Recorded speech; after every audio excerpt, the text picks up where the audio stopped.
So, it's time for me to tell the truth din na behind that accomplishment ay may mga anomalyang nangyari, di ba? Na kumuha po kayo ng krudo at saka isda. Di ba? Kasama niyo po yung malaking nakuha daw yung yung MPS, yung police station, Multa na kami sa ganun nga illegal entry namin. Nakapagmulta na, humingi pa ng krudo at isda uli na sa 55 kilos. Ay sabi ko sa budigiro ko, timbangin bago ibaba. Todo may ganyang pangyayari, pero hindi yun yung buong pangyayari sa inyo. Hindi namin alam na bawal po pala ang dayuhan sa inyo. Dayuhan, bawal po pala. Sakit, din yung masakit para sa amin. So although pinatawad na namin yun, nag-post pa pala kayo ng ganyan na accomplishment na para bagang ang sama namin, no? Ang sama namin na kami ay kriminal, masamang tao. Uy, wala kaming ginawa dyan, Ito yung kapitan mo, pinirmahan tong papel na to. Sir naman, mga sir naman. Ayo, please naman, huwag niyo pong ipaglaban na wala po kayong kinuha.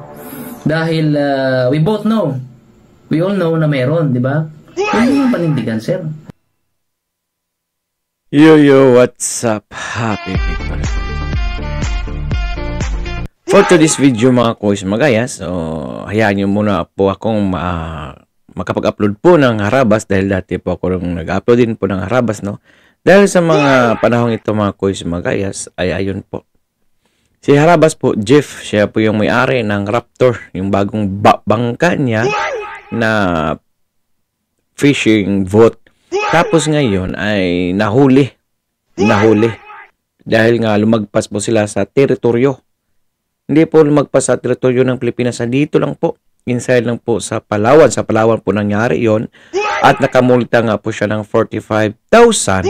Pagkatapos po, ang ginawa ng mga Coast Guard at pulisya dyan sa may Palawan ay parang nakaw na rin yon. Kinuha po yung 70 kilos na huli nilang isda. Tapos plus 60 liters na diesel o crudo. So yan po ang mapapanood natin sa video ito. So without a further ado, let's begin.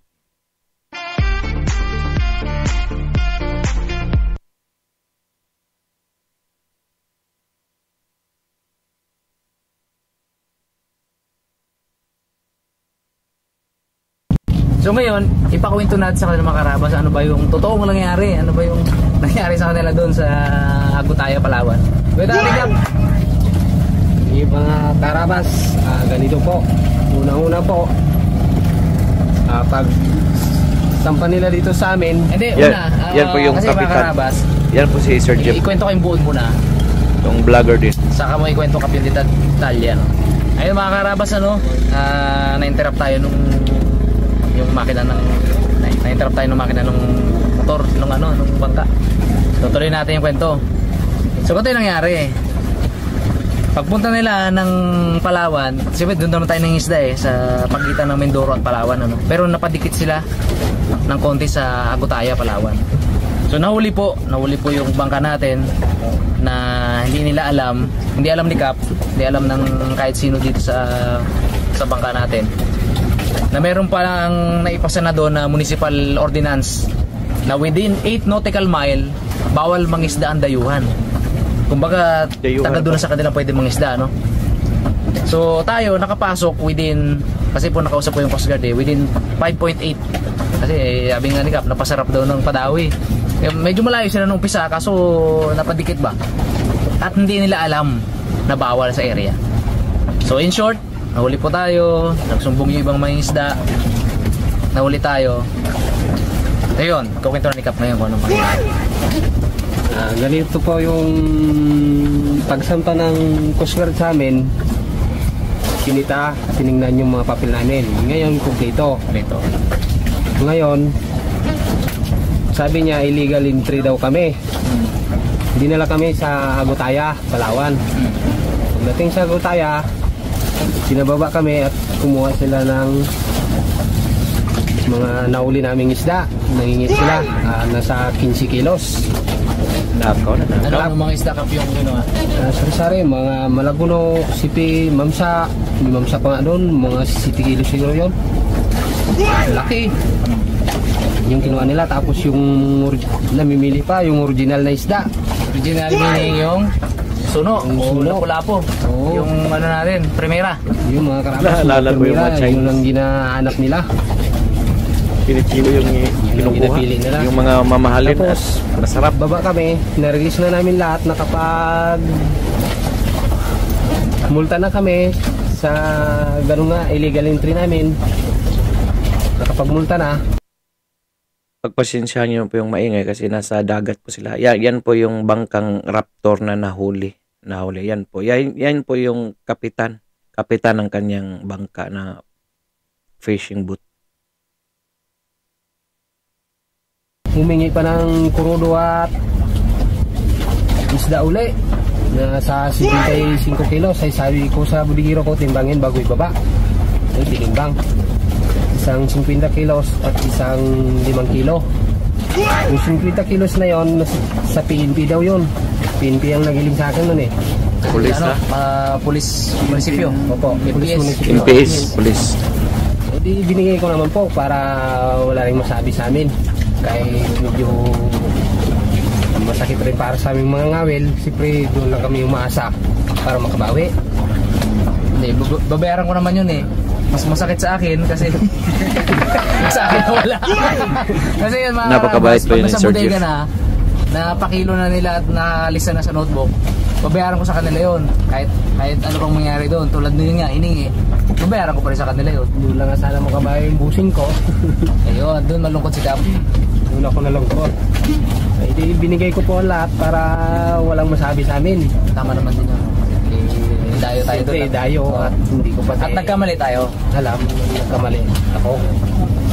Ang medyo masakit lang ng konti di ba, yun mga karabas, i-short kwento natin. Tawag sila Jmar sa akin ng ano, bumabuti may signal na no.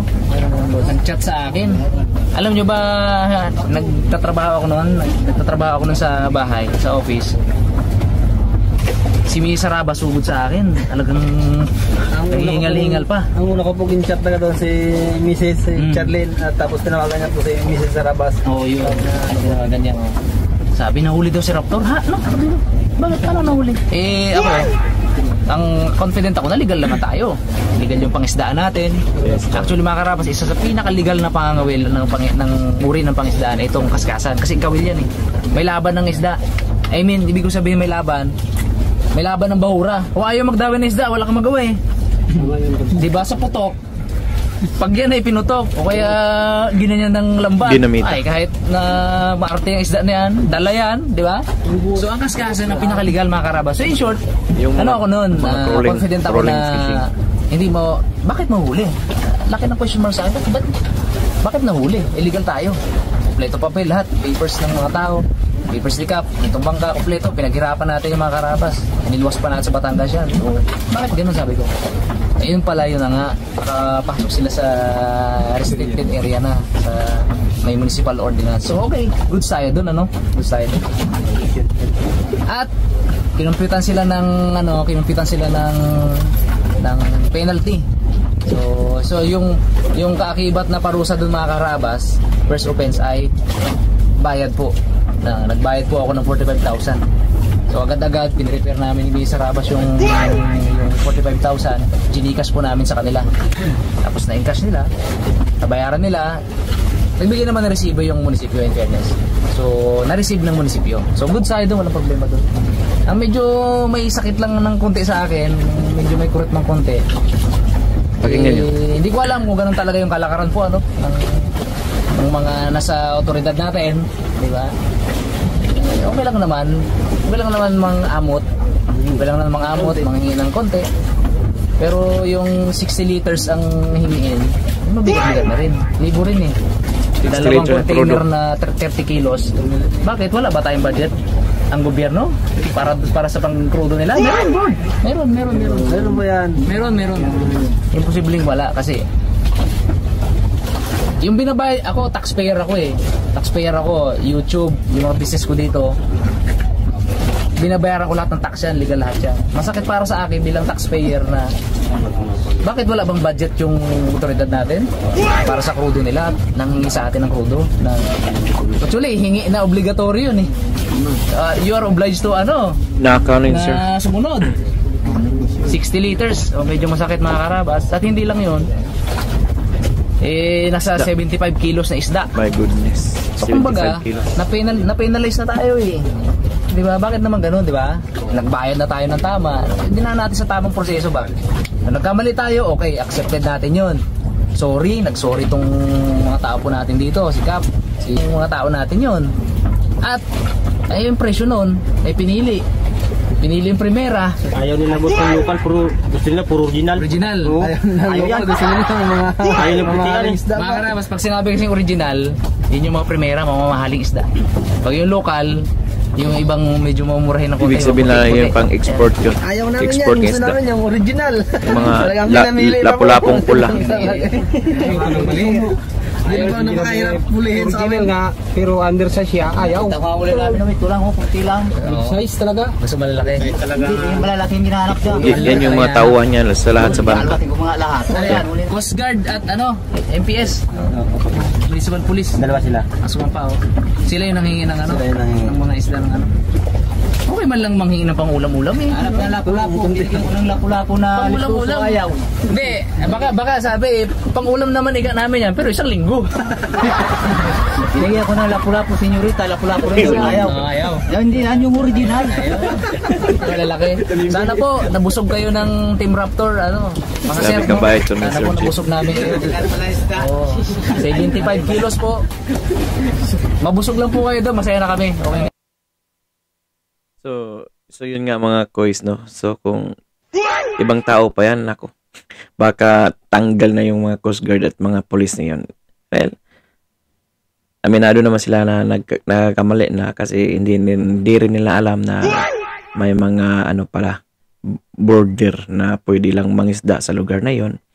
At kung sa mga tao pa ni Sir Jeff, ay nako, baka abot sa tulfo yan o kaya magkasuhan yan. Magkatanggalan na talaga yung dapat matanggal dahil nagbayad naman po sila ng tama sa penalty na 45,000. But, bakit pa kinuha yung 75 kilos na isda? Mamahaling isda. Pang-export yun. O, diba? Tapos, krudo pa. 60 liters na krudo. So, ano yun? Nakaw na. So, meron pa tayong mapanood nito mga quiz.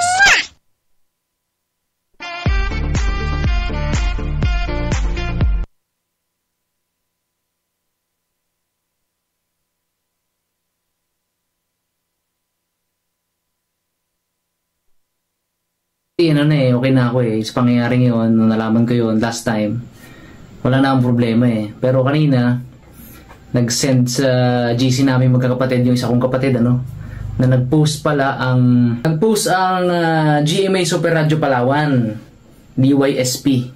Ayan. So, nag-post ng accomplishment ng Eastern Palawan Coast Guard. So, yung accomplishment na yun Tapos is police. kami yun pala. Ayun 18 mangingisda na sakay ng bangkang sangkot sa illegal na transient fishing ang nadakip. Baga medyo sabi ko, medyo nasaktan ako kasi although sige, siguro dahil sa hindi lang maganda yung term nila o talagang sensitive lang ako, pero hindi eh. Parang ang sama naman namin. Parang ang sama naman ng mga kasamahan natin sa Raptor, So, naghahanap buhay lang po yung mga tao. Although sabi ko nga, aminado po kami na nagkamali kami. Nakapasok kami sa inyo. Hindi namin alam na bawal po pala ang dayuhan sa inyo. Dayuhan, bawal po pala. Inaamin po namin yun. Pero, medyo masakit basahin, masakit sa pandinig, masakit sa mata yung inyong post, yung accomplishment ninyo, na talaga namang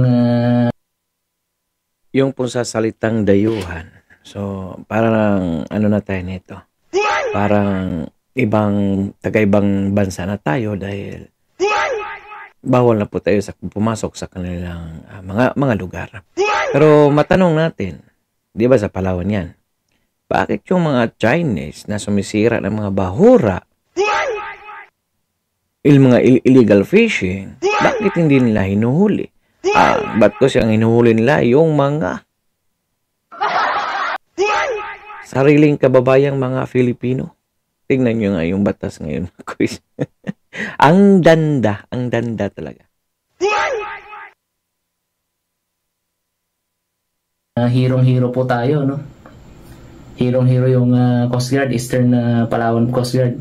Pero merong kwento behind the scene. Behind that accomplishment, merong kwento eh. Kaya masakit sa amin. Nag-post din yung kanina ko lang rin nabasa, yung ano ba yan? Eastern Palawan Coast Guard. Basta yung Coast Guard doon sa Agutaya. Nag-post din pala sila sa page nila. Yung tatay ko pala kagabi, alam na pala nila yung sa bahay sa Mangarin, ano. So, kagabi pa pala hurt na hurt yung tatay ko. Ako ngayon ko lang na kaninang hapon. Konting kaalaman lang po, si Sir Jay po ay taga Mindoro po yan. Dating OFW po yan sa Dubai kasama yung misis niya. So, napag-isipan niyang mag-vlog na lang siya. So, ayan, successful naman po siya. May 2 channel niya. Yung main channel talaga niya ay Harabas. Ito yung napapanood nyo. Ito po yung I Am Harabas. Patuloy po natin. Ko lang nalaman. So, nalaman ko rin na si Tatang ay medyo nasaktan nga doon. So, anyway, sabi ko parang kailangan ko i-boost. Di ba? Kasi, although may ganyan pangyayari, pero hindi yun yung buong pangyayari. Di ba? So, mayroong behind the scene na nangyari. Kaya, yun na nga, sa first part nitong vlog. Nalaman yung picture lahat, sa pagnanakaw ng crudo. Wala namang issue yung wala namang issue yung tawag dito, yung municipal water, yung ordinansa nila, wala po tayong issue doon. Okay, sige, fine. Nagbayad tayo ng tama, 45,000, binayaran po natin. Legal po yun, wala pong problema. Okay, sige, in-honor po natin yun. Para po yun sa mga kasamahan natin may isa sa Agutaya. Which is nagkamali lang kami, in good faith yung kapitan ko at mga tao ko na hindi nila alam na bawal pala doon. So okay, nakiusap po sa inyo yung mga tao ko, yung mga kasamahan ko sa Raptor.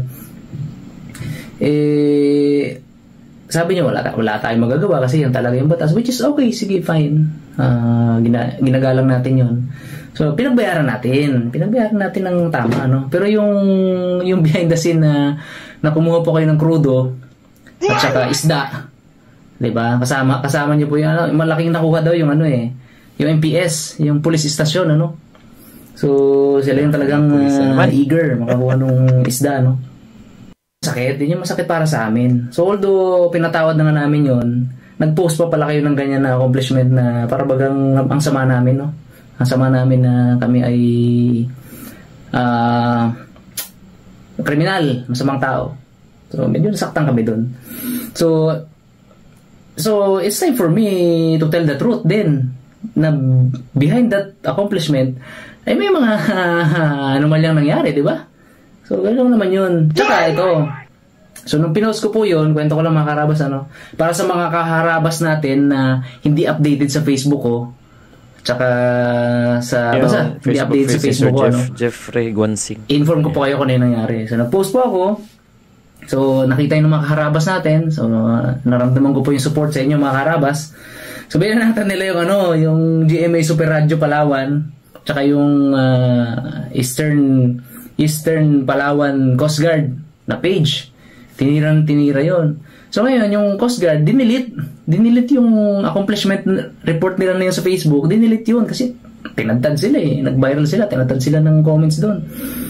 Ngayon, dinilit nila. Okay, fine. Parang tinanggap na nila yung yung pagkakamali nila. Pero hindi. Nag-post pala sila ng nag-post sila ng mga papeles na pinirmahan ni kapitan, ng kapitan ko. Parang waiver yun. Nag-post sila noon saying na nakasaad po doon sa sa kasulatan na yon na ang Coast Guard at MPS ay walang kinuha na anuman sa mga crew, sa aking kapitan at sa aking bangka. So pinapirma nila yung kapitan ko doon as proof na wala silang kinuha kahit ano, 'di ba? Sa mga tao ko, sa kapitan ko at sa bangka ko.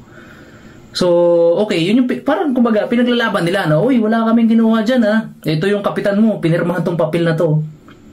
Sir naman, mga sir naman. Parang tayong mga bata dito, sir. 'Di ba? Alam niyo naman na natural pipirma 'yan. Nasa poder niyo sila eh. 'Di ba? Natulog sila sa inyo ng isang gabi dahil hindi niyo pinabalik ng bangka. Tapos hahainan nyo ng ganung papeles para pirmahin nyo, para ma-release. Natural, pipirma yan. Di ba? Pipirma yan. Takot sa inyo yan eh. Hindi natin alam. O, baka naglalakad kayo dyan, may dala pa kayo mahaba. Di ba? O, pipirma yan natural. Kaya, please naman, huwag nyo pong ipaglaban na wala po kayong kinuha. Dahil, we both know. We all know na meron, di ba? Huwag nyo nga panindigan, sir. Kasi, sayang. Dami ko pong kaibigan Coast Guard tsaka police din, ano. Marami po tayong kaibigan tropa. May kapatid na police ko, SAF. Yeah. Marami tayong tropa police. Wag na nating ipilit yan. Di ba? Madudungisan lang lalo yung uniforme. Di ba? So, marami po tayong kaibigan at kamag-anak na matitinong police at Coast Guard din, no? Kamag-anak at kaibigan. Madudungisan din yung uniforme nila, mga sir. Dahil sa mga ganyang gawain natin. Huwag na natin i-push. Huwag na nang ipaglaban yan. Alam natin pare-pareho na may kinuha kayo, di ba? So, kayo mag-alala, wala naman po akong planong magsampa sa inyo ng kaso. Kasi ayaw ko nang paabutin sa ganun. Kasi sabi ko nga, maraming nag-uudyok sa akin, ano, na idala sa IAS, tsaka sa Coast Guard, kaya sampahan din ng reklamo. Ako naman, prinsipyo ko, hindi natin alam kung ilang beses silang nagkamali or hindi natin alam kung ilang beses silang naging tiwali. Pero for sure, kako, yung mga yan ay hindi naman buong pagsiservisyo niyan ay katiwalian. Diba? Ay puro katiwalian. So for sure ako, mas maraming tamang ginawa yan. So mas marami kayong mga ginawang tama, mga sir. Alam ko yan. So kaya hindi ko na kailangang paabutin pa sa korte, sa sampahan ng kaso. So hindi na po. So ayun nga mga coach, grabe napakabusilak ng kalooban nito ni Sir Jeffrey Guansing, no? Ayan po, kredito na sa kanya po tong video na to. So yun po mga coach, no, kung nasa sa kanya talaga, pwede niya kakasuhan yung mga yon, ay talagang pagnanakaw po yun. O diba? Kasi yung first offense pala doon is yun lang, magmulta ng 45,000, tapos pag maka third offense ka na, yun na yung kukulimbatin yung mga isda mo. Pero naka first offense pa po sila. So talagang klaro yung paglabag talaga dito ng kapulisan at mga Coast Guard. So ano sa tingin nyo mga Coast guys? Paki-comment down below mga Coast. Ayan po. Hindi pa po kayo nakapag subscribe kay Sir Jeff. Ayan po yung YouTube channel niya, Harabas, at yung isa I Am Harabas. May dalawang bangka po siya, Harabas at saka yung Raptor. Ayan po. Yan po yung content niya, fishing. At maraming salamat at dahil umabot po kayo sa dulo ng ating video, may karapatan po kayo mag-like, share, and subscribe. So for now, I'm Gan Manila. God first, God bless all, peace.